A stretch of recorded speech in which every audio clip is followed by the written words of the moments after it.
Hey, English learners! Welcome back to the English Leap podcast, your cozy place to learn easy English through real-life conversations and slowly level up your life at the same time. I am Anna. And I'm Jake. And today we are talking about something so ordinary, so normal, so deeply part of daily life that most people completely underestimate its power. Yes, because today's topic is not something dramatic, like quitting your job, moving to another country, or waking up at 5 in the morning to become a new person before breakfast. No, today we're talking about something much less glamorous, but honestly, much more powerful. Daily routines. Yes, daily routines. The little things you do again and again. The habits that seem too small to matter until one day you realize they have been shaping your mood, your energy, your focus, and even the way your whole life feels. Because, let's be honest, sometimes life doesn't feel heavy because of one huge disaster. Sometimes it feels heavy because your days are messy, your mornings are rushed, your brain is crowded, your evenings disappear, and somehow you keep going, but you do not feel good. Yes, you're not exactly falling apart, but you're not exactly thriving either. Yes, that very strange middle place. Right. Not a full breakdown, not a full breakthrough, just a human being standing in the kitchen, holding coffee, wondering why they already feel tired. And maybe staring into the fridge like the answer to life is hidden behind the yogurt. Exactly. The fridge therapy session. And I think that's why this topic matters so much, because a lot of people are waiting for one big fix, one huge change, one magical moment that will suddenly make life feel better. When in reality, life often changes somewhere much quieter than that. In the first 30 minutes of the morning, in the way you start your day, in the way you move through stress, and whether you give yourself breathing space or keep living in reaction mode. So today's episode is about daily routines for a better life. Not perfect routines, not influencer routines, not routines that require 12 products, unlimited free time, and the emotional discipline of a mountain monk. Yes, no impossible morning routine where you journal, stretch, meditate, make green juice, read philosophy, and become enlightened before 7:15. If that's your life, wonderful. But most people are just trying to find their socks and remember who they are. Exactly. So today we want to talk about routines in a much more human way. The small things that help you feel calmer, clearer, less rushed, less drained, and a little more in charge of your own day. And because this is the English Leap podcast, we're doing all of this through English you can really use. This is a B2 to C1 level episode, so the language will be richer, more natural, and a little more advanced. But do not worry, we will still speak clearly, explain important words, and keep the conversation natural and easy to follow. And if you are around B2, this is a great space to stretch your English. And if you are a strong B1 listener, you are still very welcome here. Just relax, stay with the conversation, and let your ears do the work. And near the end, we'll also have a beautiful word tour with some higher level vocabulary, phrasal verbs, and expressions from today's episode. So stay with us for that. And before we jump in, just a quick little invitation. If you enjoy learning English through meaningful topics like this, please like the episode, subscribe to the channel, and share it with a friend who might need this conversation too. And today, we also have a small comment challenge for you. Yes, we'd love you to finish this sentence in the comments. One part of my daily routine that stresses me out is... And be as honest as you want. You can be serious, reflective, or a little funny with it. Yes, maybe it's checking your phone far too early. Maybe it's going to bed too late. Or maybe it's still believing coffee can fix absolutely everything. A noble strategy, not always successful. Still emotionally understandable. And when you write your answer, you're not only practicing English, you're also starting to notice your own patterns more clearly. And that is where change often begins, not in one dramatic life moment, but in a quiet moment of honesty. You know, Anna, I think one of the biggest misunderstandings about life is that people assume they feel bad because of one big dramatic problem. Right, as if there must be one giant reason, one life-changing mistake, one major disaster.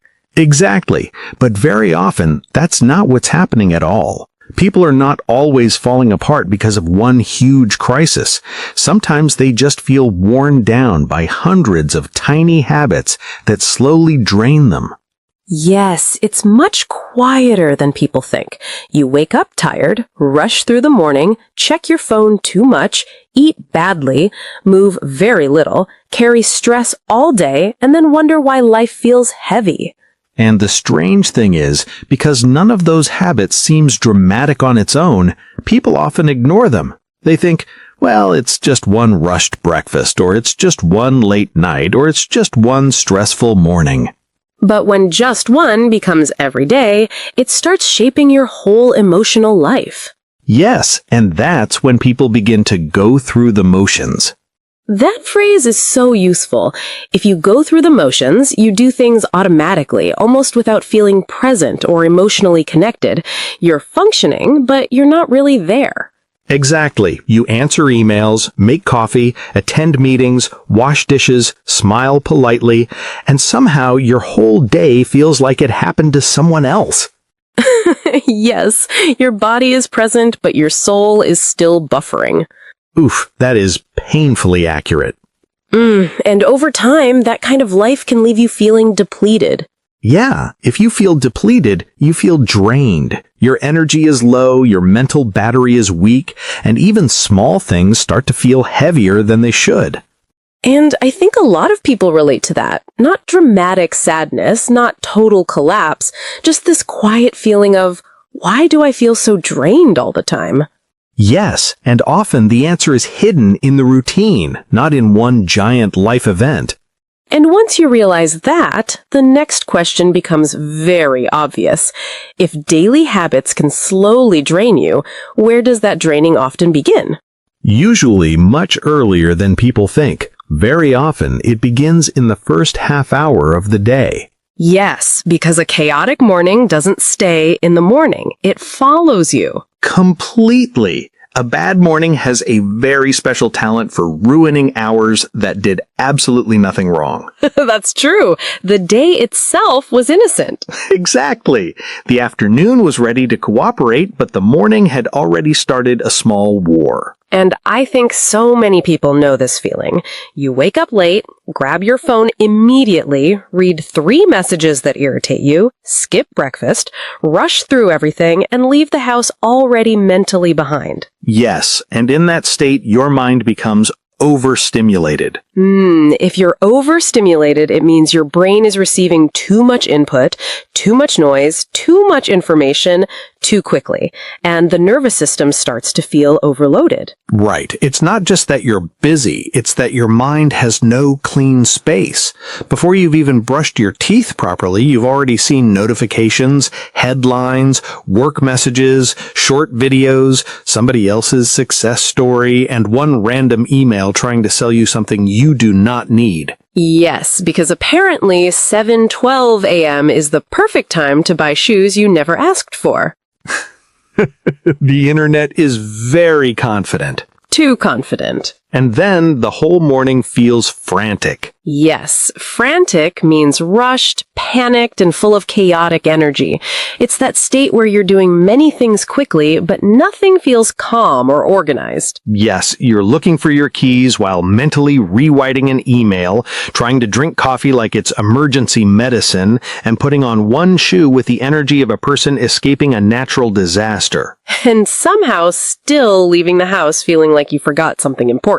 Sometimes it's your wallet. Sometimes it's your peace. Honestly, yes. And when mornings begin like that again and again, you start the rest of the day already running low. You're trying to function, but internally you run on empty. To run on empty means to keep going even when you have almost no energy left. You continue moving, but you don't really have enough fuel for what the day is asking from you. And that is such a dangerous modern habit. People think they need to be stronger when sometimes they simply need a gentler start. Yes, because if the morning feels like a race you never agreed to join, of course the rest of the day feels difficult. So that brings us to a more hopeful question. If a chaotic morning can throw the day off so easily, what does a calmer morning actually look like? And more importantly, what does that look like for real people, not perfectly polished internet people? Yes, because that's the key. A good morning routine should feel supportive, not theatrical. Exactly. If your routine needs 12 expensive products, 2 hours of free time, and the discipline of a monk, most people are not doing it. Not before work, no. Right. So for me, a healthier morning begins with one important idea. Be more intentional. Yes, intentional means done on purpose, with thought and awareness. Not random, not automatic, but chosen consciously. Exactly. An intentional morning is not necessarily a long morning. It just means you're no longer starting the day like a person being pushed down a hill. That image is too real. It is. So maybe you wake up a little earlier, not to become superior, but simply to stop rushing. You drink water before coffee. You open the curtains. You sit quietly for 1 minute. You stretch. You let yourself arrive. I love that phrase, actually. You let yourself arrive. Because that's what many people forget. They wake up physically, but mentally they haven't arrived yet. The body is standing in the kitchen, but the mind is still loading. And that's why it helps to ease into the day. To ease into something means to begin it slowly and gently, without pressure or force. You don't crash into the morning, you enter it more softly. Yes, instead of opening your eyes and immediately entering battle with your inbox, you give yourself a few minutes of normal human existence. Revolutionary. Shockingly revolutionary. But it matters. Even simple things can change the emotional texture of a day. Drinking water, taking a breath, not grabbing the phone instantly, standing near a window, stretching your back, even making your bed. These things seem small, but they send your brain a message. We're not panicking, we're beginning. And that's the difference. A calmer life does not always begin with grand ambition. Sometimes it begins with less aggression at 7 a.m. Honestly, that should be on a mug. I'd absolutely buy it. But of course, a decent morning alone cannot carry the whole day. Right. One peaceful glass of water is lovely, but it cannot save a schedule that treats you like a machine. Yes, and this is where people often misunderstand routines. They think routines are only about discipline or productivity. When actually, a good routine should also protect your energy. Exactly. It should help you move through the day without becoming completely frazzled. If you're frazzled, you feel mentally scattered, stressed, and slightly overwhelmed. Your thoughts are messy, your patience is low, and everything feels a bit too much.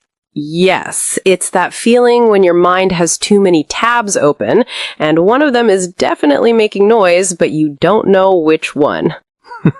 The modern brain in one sentence. Yes, exactly. And one reason people get frazzled so quickly is because they never carve out space in the day to breathe. To carve out time means to make time for something intentionally. Even when life feels busy, you create space instead of waiting for space to appear. And that matters so much. Because if every minute is filled, every thought is interrupted, and every quiet moment gets replaced by more input, then of course you feel mentally crowded. Yes. I think many people are not actually exhausted by effort alone. They're exhausted by constant switching.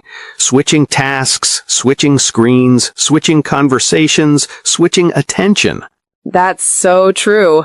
You sit down to answer one message and somehow 25 minutes later, you're reading something completely unrelated and wondering how you ended up there. The digital rabbit hole. Very easy to enter, strangely hard to leave.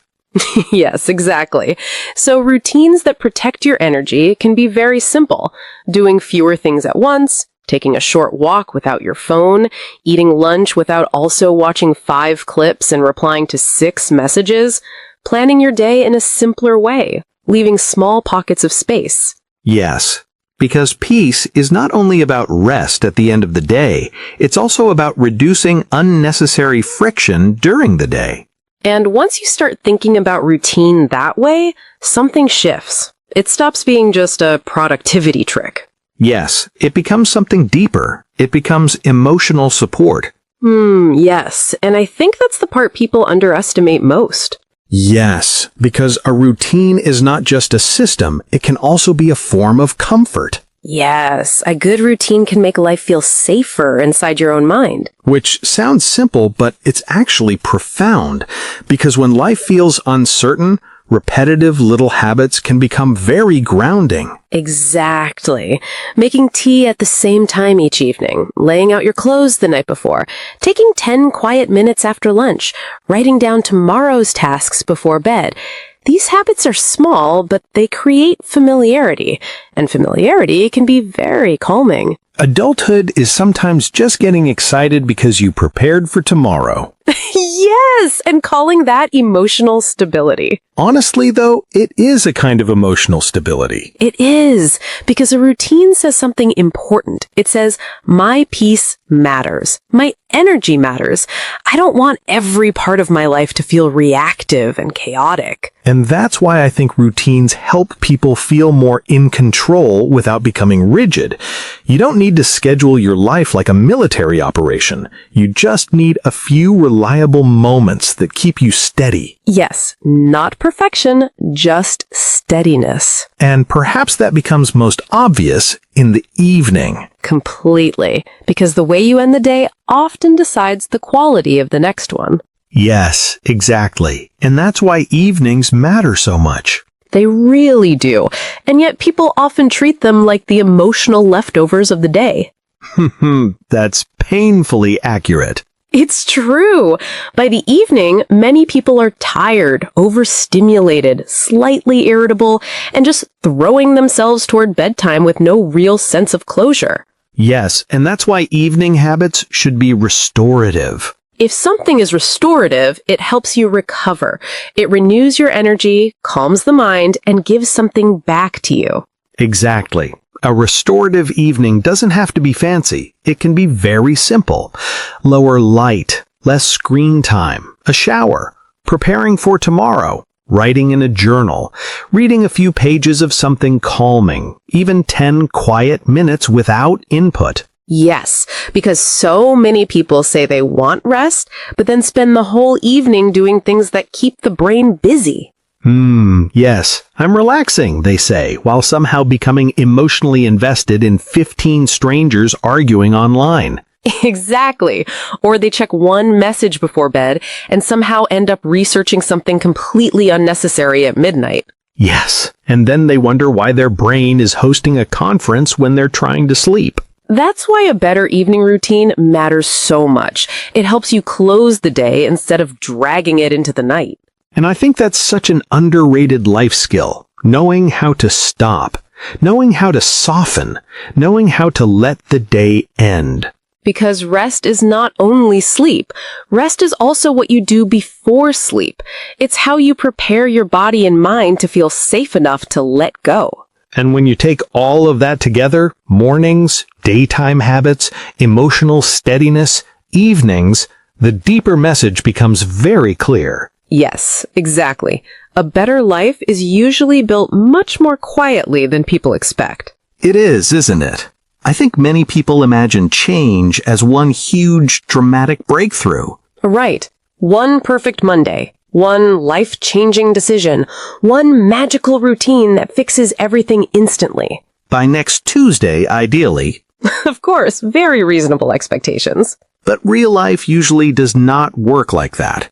A better life is often created through small, repeated actions that look unimpressive from the outside. Yes, a glass of water, a slower morning, a short walk, a moment of quiet, a proper lunch, a calmer evening. These are ordinary things, but over time, they change the way you feel inside your own life. And that's what makes them powerful. They are not dramatic enough to impress people on the internet, but they are steady enough to actually help.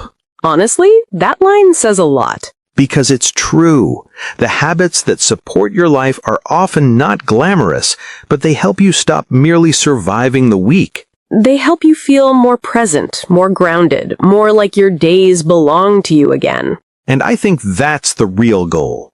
Not to build a perfect routine, not to become some flawless version of yourself, just to create a life that feels a little calmer, a little clearer, and a little kinder to your nervous system. Yes. A better life may not begin with a huge transformation. Sometimes it begins with waking up 10 minutes earlier, stepping away from noise, and choosing not to live every day in survival mode. And sometimes that is more powerful than people realize. So if your days have been feeling messy, heavy, rushed, or strangely empty, maybe the answer is not to overhaul your whole life overnight. Maybe the answer is to begin smaller. Smaller, but more intentional. And definitely less frantic. Yes, that too. And I think that's a nice place to pause, because today's conversation was really about creating a life that feels a little calmer, a little clearer, and a little more supportive from the inside out. Yes, not a perfect life, not a dramatic life makeover, just small routines that help you feel less rushed, less drained, and more present in your own day. And as always, we used some beautiful words and expressions naturally throughout the conversation. So, this is the perfect moment to slow down together and step into our word tour. Yes, let's revisit those words one by one, understand them more deeply, and help them feel like part of your real English, not just words you hear once and forget. So, take a breath, relax your mind, and let's begin. First, a thoughtful word for doing something with purpose. Intentional. Intentional means done consciously and on purpose, not by accident or habit. When something is intentional, you choose it carefully because it matters to you. For example, she became more intentional with her mornings and stopped checking her phone as soon as she woke up. Or, he made an intentional decision to leave work on time and protect his evenings. Repeat, intentional. Intentional. Now, a very modern word. Overstimulated. Overstimulated means your brain or nervous system is getting too much input, too much noise, information, or activity at the same time. It can make you feel tense, restless, or mentally crowded. For example, after scrolling through social media for an hour, she felt overstimulated and couldn't focus. Or he realized he was overstimulated, so he stepped away from the screen and sat in silence for a few minutes. Repeat, overstimulated. Overstimulated. Now, a gentle and beautiful word. Restorative. Restorative means helping you recover your energy, calm, or strength.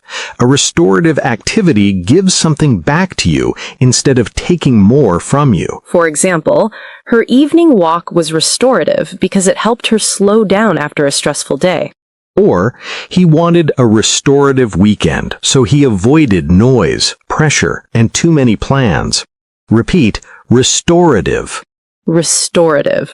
Next, a strong word for rushed and chaotic energy. Frantic. Frantic means very hurried, stressed, and almost panicked.